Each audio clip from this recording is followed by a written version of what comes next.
3 मार्च और 4 मार्च का दिन कुंभ राशि के लोगों के लिए कैसा होने वाला है।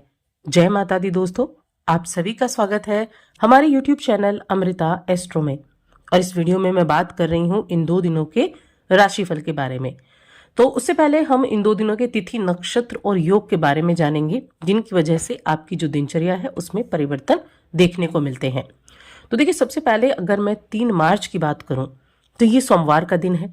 शुक्ल पक्ष की चतुर्थी तिथि रहेगी, विनायक चतुर्थी। अश्विनी नक्षत्र है और भरणी नक्षत्र भी है। इस दिन ब्रह्म नाम का योग भी बना हुआ है, जो एक शुभ योग है। अब चंद्रमा जो है वो भी मेष राशि में आ चुके हैं और सूर्य तो कुंभ राशि में विराजमान है ही, जो कि शनि के साथ है। लेकिन अभी शनि अस्त हो चुके हैं। अब यहाँ योग की अगर मैं बात करूं तो देखिए, रवि योग इस दिन बना हुआ है और 4 मार्च ये मंगलवार का दिन है। शुक्ल पक्ष की पंचमी तिथि रहेगी, भरणी नक्षत्र और कृतिका नक्षत्र है। इंद्र नाम का योग बना हुआ है और चंद्रमा जो है वो मेष राशि में है ही। सूर्य के नक्षत्र का परिवर्तन जरूर होगा, जो कि कुंभ राशि में विराजमान है ना सूर्य, तो इनका नक्षत्र बदलेगा। ये शतभिषा नक्षत्र से पूर्व भाद्रपद नक्षत्र में प्रवेश कर जाएंगे।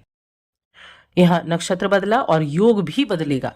सर्वार्थ सिद्धि योग जो अगले दिन सुबह तक रहेगा, रवि योग ये भी अगले दिन सुबह तक रहेगा। तो इन 2 योगों में इस दिन की शुरुआत या इस ये जो दिन है ये होने वाला है। अब ये तो हो गई है हमारी ग्रहों की बात, नक्षत्रों की बात। अब इनका जो प्रभाव है वो किस तरह से आपको प्रभावित करने वाला है, क्या चीजें आपके लिए अब इम्पैक्ट डालने वाली होंगी, क्या उपाय आप कर सकते हैं।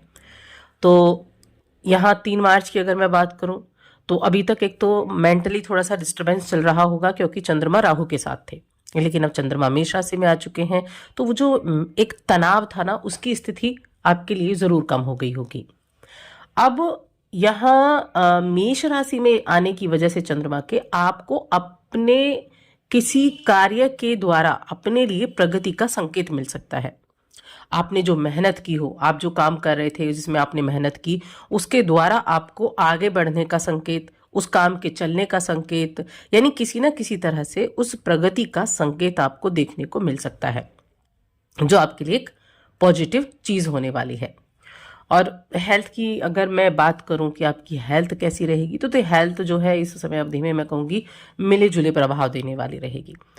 मिला जुला कि अगर हेल्थ इशू चल रहे हैं तो थोड़ा सावधानी आपको जरूर रखनी है। पेट संबंधी कुछ दिक्कतें हो सकती हैं, तो इसलिए बाहर के खाने को अवॉइड करें। बेकार की जो एक आजकल ड्रिंक्स होती है ना, उनको अवॉइड करें। साधारण खाना लें, खूब पानी पिएं, तो आपको बहुत अच्छा अनुभव होगा और अपने हर एक काम की तरफ आप फोकस भी रह पाएंगे। अब इस समय अवधि में आपके देखिए, आपके अंदर जो क्षमताएं हैं, आप जो आपके पास समय है, एक तो समय की बर्बादी कर सकते हैं, अपनी क्षमताओं को खत्म कर सकते हैं। तो समय पर ध्यान दें। देखिए, हमेशा वक्त सबको बराबर मिला है। कोई इस वक्त में अंबानी बन गया, कोई उस वक्त में कुछ नहीं कर पाया। तो सही समय पर सही डिसीजन और सही समय पर उस समय का इस्तेमाल, इन चीजों को हमेशा ध्यान रखें। अंबानी बने ना बने, लेकिन हाँ, उस लायक जरूर बनेंगे जो आप चाहते हैं। आपके माता पिता आपको हो सकता है कि धन की बचत को लेकर कुछ थोड़ा बहुत बातें कह सकते हैं, अगर आपने पिछले दिनों में कुछ खर्चा किया है तो वो कुछ भी कहें, उनकी बातों को गौर से सुनने की जरूरत है, क्योंकि आने वाले समय में उनका ही आपको सपोर्ट रहेगा। कुछ ऐसी चीजों से आप जुड़ सकते हैं, जैसे कुछ एंटरटेनमेंट से जुड़ी हुई चीजें हुई, उनसे जुड़ने का मौका मिलेगा। पूरे परिवार के साथ किसी ऐसी चीज़ में आप शामिल हो सकते हैं, तो कहीं ना कहीं एक पॉजिटिविटी भी आपको दिखाई देगी। और बिजनेस करने वाले लोगों के लिए अगर देखा जाए तो व्यापारियों के लिए ठीक ठाक है। आज अचानक से कुछ चीज़ें उनको बड़ी अच्छी होती हुई दिखाई देंगी, मन करेगा कि हाँ, आज का दिन बहुत अच्छा है। तो खुद को भी समय दें, उस समय का आनंद भी उठाएं जो आपको मिला है, जिसमें आपको 2 पल की भी खुशी मिली है, उस समय का आनंद उठाएं। आपका जो खाली समय है, उस खाली समय का इस्तेमाल करें कुछ अच्छी चीज़ों के लिए। चाहे तो अपने बच्चों के साथ आप वक्त भी बिता सकते हैं, या फिर आप कुछ नई चीज़ें सीख सकते हैं। तो किसी ना किसी तरह से उसका फ़ायदा आपको उठाएं।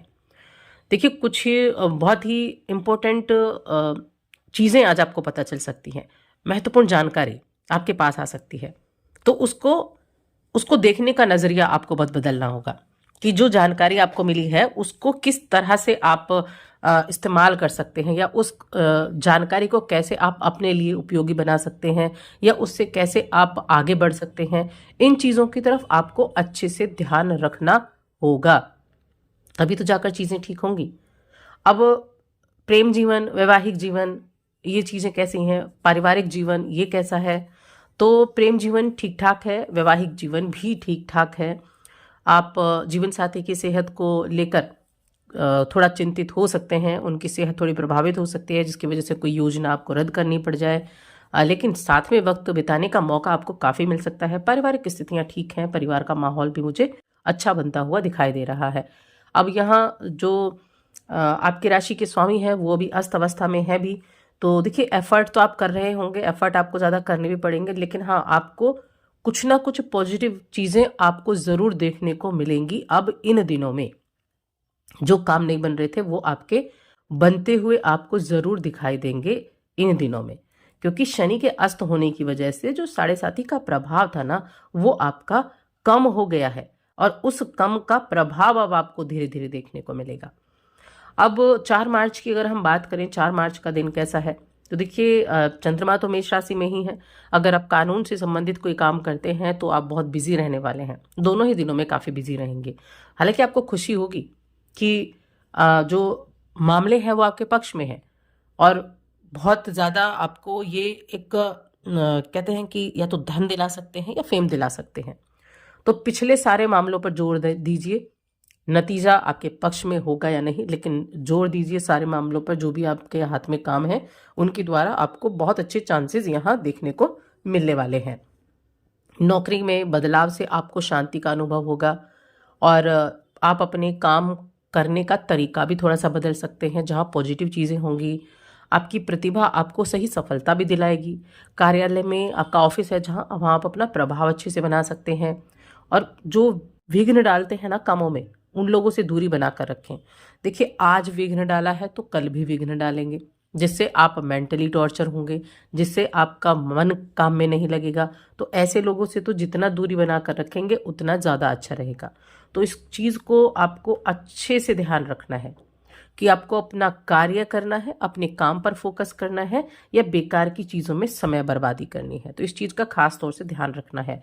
देखिए अभी जो स्थिति थी ना, चंद्रमा भी मीन राशि में आपके द्वितीय भाव में थे, तो चंद्रमा तो वहां से आ चुके हैं, लेकिन मीन राशि में अभी भी शुक्र मौजूद हैं उच्च के होकर, जो आपके योग कारक ग्रह हैं। तो मैं कहूँगी अच्छी ही चीज़ें होंगी, जो आप एफर्ट डालेंगे, अपने हर एक चीज़ का आकलन करेंगे, तो शुक्र आपको बहुत कुछ देने के लिए बैठे हैं, क्योंकि आपके भाग्य के स्वामी हैं शुक्रदेव।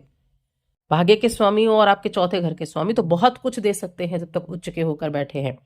और वहां पर क्या है, वहां पर राहु भी है, राहु उस चीज को एक्सपेंड करेंगे, तो इसीलिए बहुत अच्छा टाइम भी आपके लिए चल रहा है। बस चीजों को अच्छे से संभाल कर काम करने की आवश्यकता है। शिक्षा की बात कर लेते हैं, तो शिक्षा के क्षेत्र में अगर देखा जाए तो शिक्षा के लिए भी चीजें जो है वो कहीं ना कहीं ठीक रहेंगी।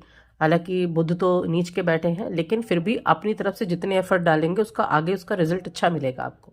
तो बस अपने एफर्ट में आपको कमी नहीं करनी है। अब हम बात करेंगे उपाय के बारे में कि क्या उपाय आप कर सकते हैं।